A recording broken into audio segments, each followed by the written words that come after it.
How's it going, skiers and riders? I'm John, I'm back for the season, and this is your Sunday, November 18th, Wachusett Mountain Snow Report. With base depths of 12 to 24 inches, the groomers put in a lot of work last night, smoothing out our 5 open trails serviced by 4 lifts.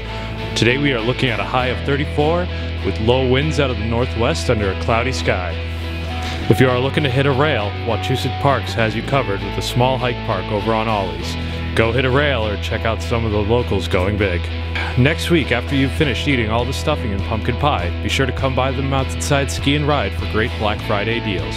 With everything from cow carts to tune-ups to clothing, you'll be sure to find the perfect gift for the holiday season, or maybe just something for yourself. Check out Wachusett.com for more details. That's all I have for today. Be sure to keep an eye on social media and Wachusett.com for any updates to the mountain you might need to know about. Have a good Sunday, and I'll see you on the slopes.